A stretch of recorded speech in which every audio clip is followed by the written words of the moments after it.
문재인 정부는 권력기관을 나누어 서로 견제하게 하면서도 특성에 맞게 전문화하는 방법으로 권력기관을 재편하고자 합니다. 네, 지난해 1월이었습니다. 문재인 대통령의 대선 공약이었죠. 국정원, 검찰, 경찰, 즉 권력기관 개혁 방안을 조국 수석이 직접 이렇게 밝혔습니다. 자, 그러나 1년이 지났지만 검경 수사권 조정, 공수처 신설, 국정원 개혁 등 대부분 속도를 내지 못하고 있습니다. 자, 그래서일까요? 문재인 대통령이 모레 오전 국정원, 검찰, 경찰 개혁 전략회의를 청와대에서 주재를 합니다. 서훈 국정원장, 박상기 법무부 장관, 김부겸 행안부 장관, 그리고 국회에서는 홍영표 민주당 원내대표와 박영선 사개특위 위원장 등이 참석합니다. 그러니까 각 부처로부터 진척 상황과 향후 계획을 보고받고 또 국회에서는 입법 과제를 점검하겠다는 건데 사실상 대통령이 직접 나서서 챙기겠다는 겁니다. 자, 그리고 이에 앞서 내일은요, 민주당과 정부, 청와대가 자치경찰제 도입을 논의하는 당정청 협의에도 나섭니다. 이 자치경찰제는 수사권 조정 과정에서 검찰과 경찰이 신경전을 벌이고 있는 부분이기도 한데요. 내일 당정청에 구체적인 로드맵이 나올 예정입니다. 자, 이 가운데 그나마 속도가 가장 빠른 건 국정원입니다. 국회가 법안을 처리하지 않아서 그렇지 자체적으로 국정원법 개정안을 마련하고 또 명칭을 대외안보정보원으로 바꾸고 또 대공수사권을 폐지키로 했습니다. 앞서 국내 정보담당관 IO 제도는 정부 출범 직후 없앤 바 있습니다. 자, 그런데 이렇게 국정원의 국내 정보 업무가 폐지되면서 경찰의 정보 업무가 비대해졌다는 지적이 나오고 있습니다. 자, 바른미래당 권은희 의원을 통해 공개된 문건에 따르면요, 청와대가 고위공직자 인사검증 그리고 장차관에 대한 복무점검을 정부경찰에 의존하고 있다는 겁니다. 자, 경찰청 정보이과 업무보고 문건입니다. 여길 보면 국정원 국내 정보 업무가 폐지돼 이 경찰청이 사실상 유일한 검증 기관이다. 그러면서 BH에서도 양적, 질적으로 높은 수준을 요구해 인력을 늘렸다라고 밝힙니다.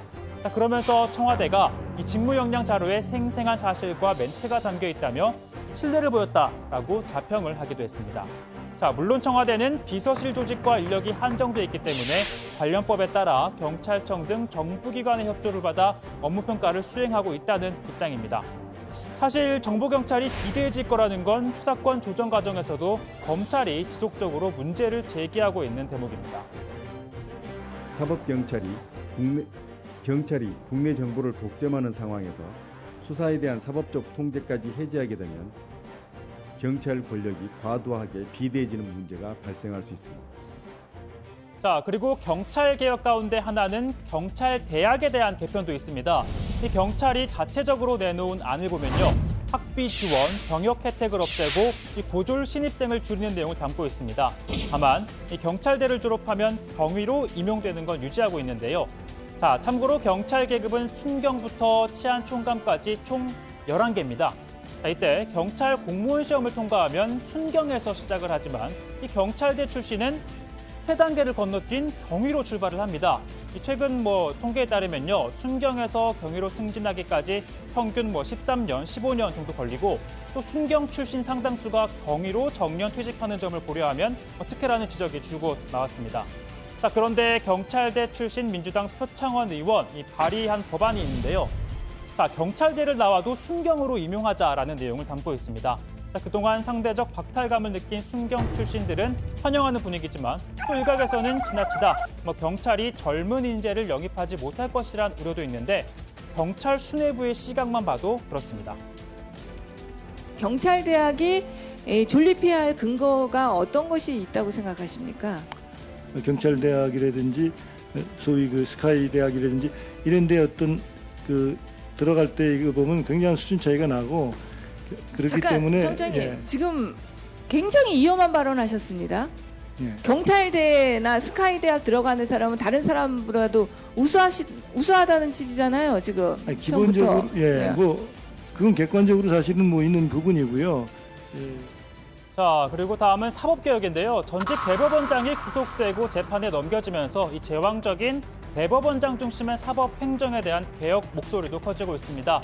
김명수 대법원장은 재차 사과를 하고 이 사법농단 연루 법관들에 대해선 추가 징계 청구와 재판 업무 배제를 검토하겠다라고 밝혔습니다. 이 같은 입장은 존경하는 국민 여러분으로 시작하는 이 입장문이었는데요. 국민과 법원 가족 여러분께 올리는 말씀이라는 제목이었습니다. 즉 대국민 사과문이었는데 그런데 국민들은 볼 수 없는 법원 내부 통신망에만 이 글을 올렸습니다. 자, 검찰은 이달 안에 사법농단에 연루된 전형직 판사들을 추가로 재판에 넘기겠다라고 밝혔는데 양 전 대법원장 공소장에는 최소 8명이 공모한 것으로, 그러니까 공범으로 등장하고 있습니다. 자, 이 가운데 법관 블랙리스트와 관련해서는 현 권순일 대법관이 포함이 되어 있는데요. 그러니까 헌정사상 처음으로 현직 대법관까지 재판을 받는 이 초유의 사태를 배제할 수 없다는 겁니다. 자, 구체적인 공소장 내용 자리에 들어가서 자세히 짚어보도록 하겠습니다.